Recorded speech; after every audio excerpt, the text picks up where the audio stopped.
Hello everybody and welcome to Hammerdown Motorsports. Today, well,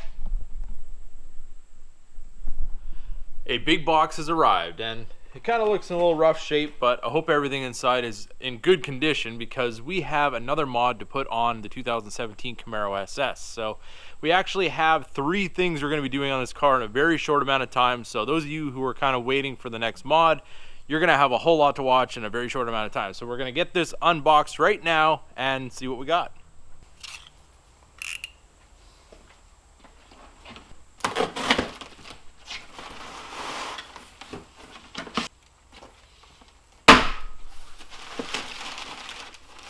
Well, our order today is from that GM parts guy, so very exciting stuff. Let's see what we got. What we have here, right from that GM parts guy, is the Sema Grille. This is going to be going in very soon. I just wanted to do a quick unboxing, and we're going to snap to the install now. And we are back. It is the next day, so it's about time to get this car out of the garage, get the front end ripped off, and install this beautiful new grille.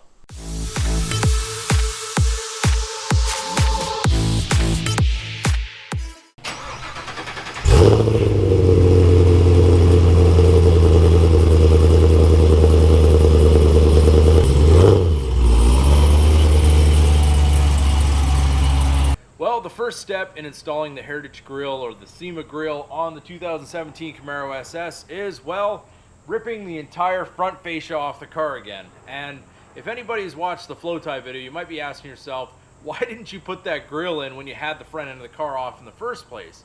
Well, the answer to that is I didn't actually plan on putting this grille in pretty much ever. But after getting used to having the flow tie upper grille in and seeing the lower grille, how it didn't really match, kind of started to bother me after a while. And I really wasn't into getting the colors in the Sema Grille or anything like that. You can order them all different ways.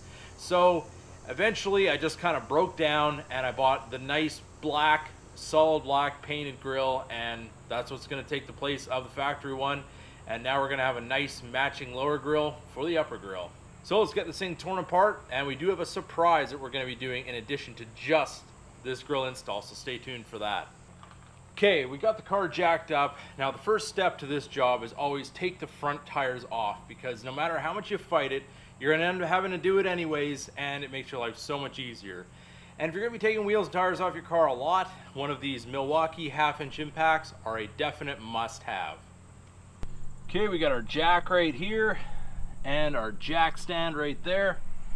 So always use jack stands because you never know if a jack's going to fail or somebody accidentally comes by and bumps it and ends up lowering down. You don't want to be damaging your car, or worse yet, crushing yourself underneath. So always use the safety equipment.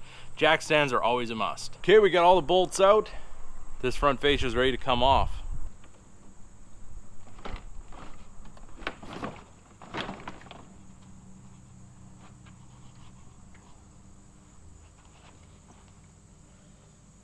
There it is. So as you can see, the mounting points on this car, we've got our arch bolts here, the 4 of those. Then we got the 3 underneath the fender here. We've got the ones that go across the top. And of course the ones that tie into the inner fender. Basically this whole front clip kind of comes out as an assembly. All the lighting and everything is just on this one clip. There's all your stuff for your LEDs and all that good stuff just kind of stays with it, so makes it nice and easy. You don't have to unclip all the wiring and all that kind of stuff. You can basically just pull this out as one thing, and it looks a lot more intimidating than it really is. Okay, the first thing we want to do is remove this piece here, and it's held in by a clip over here and a clip over here. Basically just take a small screwdriver, kind of get in behind and able to just kind of work them off. They come off like so. They definitely come off a lot easier than they go on sometimes, but that's the easiest way that I have gotten them off. And this piece just comes right out. And now we have access to our old SS grille. It's time to get this thing out of here. Okay, it looks like we have a little clip right here, and then there's a plastic kind of locking tab right there. We got kind of similar locking tabs that we did on the flow tie grille, so we're just going to have to kind of work those with the screwdriver to get them all to unlock. And there's this one wire on the bottom, has a bunch of little push clip retainers that we're gonna have to pop out of there, and we'll get that all off of the bottom of the grill and get it free and out of our way. And getting these little kind of Christmas tree push pin kind of things out, the best way is with an interior tool. There's a lot of different styles. This is just one that I had around. If not, don't put too much pressure on the wire, but if you can just rotate them and pull at the same time, they come out. The bigger ones are harder, but the smaller ones usually you can get them out this way if you don't have the proper tooling. Alright, these little white retainers kind of just have a little clip on the bottom, and if you push in on them and push up, you should get them to pop out.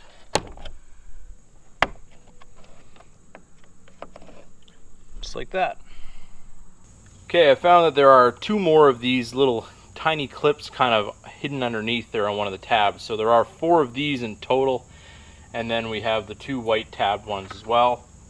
Then you kind of just work your way around, pushing in the tab on the bottom side, kind of getting these all to release. Basically just kind of keep steady pressure on it so they don't pop back into place, and should have this thing out in a few minutes.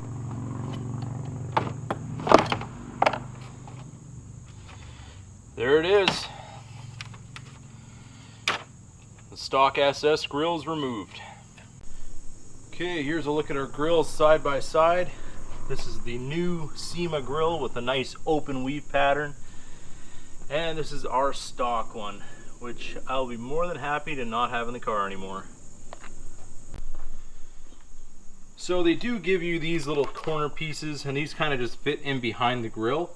And they give you the rivets and all the hardware and stuff like that to install these. I'm not quite sure if these are something to do with the license plate bracket or something like that, but they do give you a license plate bracket as well, which in Pennsylvania we don't require a front plate, so we're not going to need that either. But either way, I don't like the way these look. If you do know what these are for, drop your comment in the comment section, because I'm not entirely sure. There was no instructions with this when you get it from GM. But they do give you some extra hardware here if you end up breaking some of the clips or anything like that. So you got a few extra bits and pieces here if you need them. But other than that, I think we're ready to put this thing back in.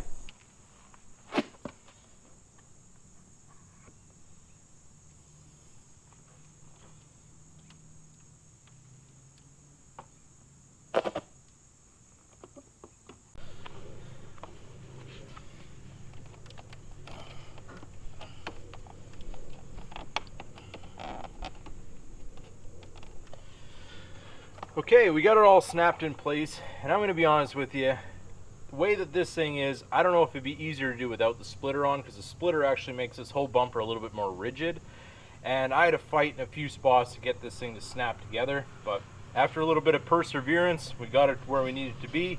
It's all snapped into place, so let's get our clips back on and we can start reassembling.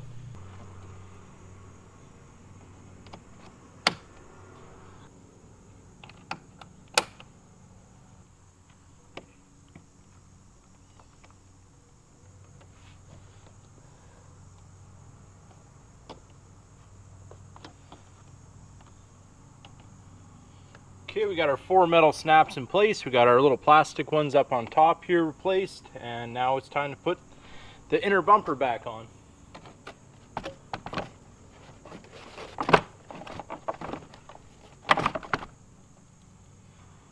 We're going to use our new clips that they gave us with this one, so they're nice and brand new. One thing to remember when working with a plastic bumper is take your time, because everything will fit in place when it's all lined up. So you got to just kind of make sure every clip is in its right position. Don't try to force anything, because these clips will push in pretty easily, and then you're going to be fighting for a very long time to get this all to line up. So take your time, it's definitely worth it.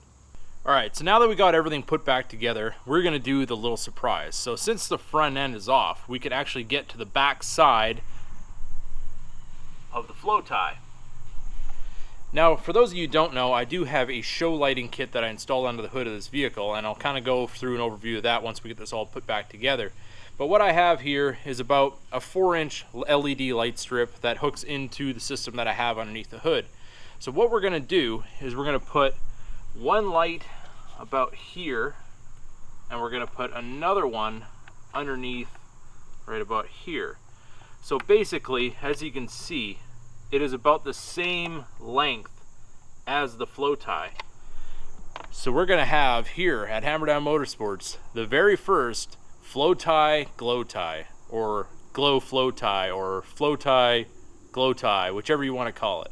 I think I'm going to call it the glow flow tie, but this is going to be interesting to see how this looks at night.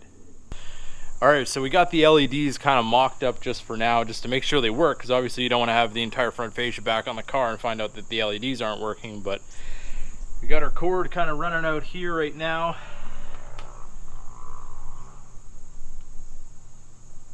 And that looks awesome. I can't wait to see this at night. It's really kind of hard to see during the day, but you can kind of see it shining off the chrome. Well, everybody, we got it all done. It's the middle of the night pretty well already, but got all the bolts put back in. I'm lying, it's only like 10 o'clock, but dark already regardless. We got everything put back together. Everything worked out really well. Everything's lined up really nicely. And if you want a more detailed look, like I said before, go to the flow tie install. I do a very detailed installation of this front fascia and removal and all that good stuff. But we have the lights going, so I'm going to turn off this light here and give you guys the full effect.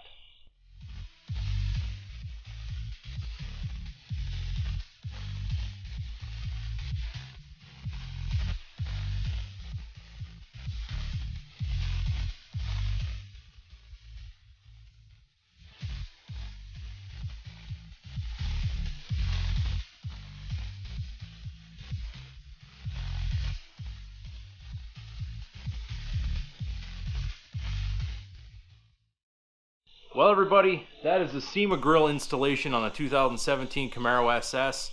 It was a little bit tedious to get it all together, but we got it done, and I think it looks amazing. So definitely a needed upgrade for this car, and I think it really completes the look of the front end. So with that being said, we have one more mod to do, but that's going to have to wait till the next episode, so stay tuned for that. If you liked the video, don't forget to give it a big thumbs up. If you're new to the channel, please subscribe. Put your comments in the comments section, and keep that hammer down.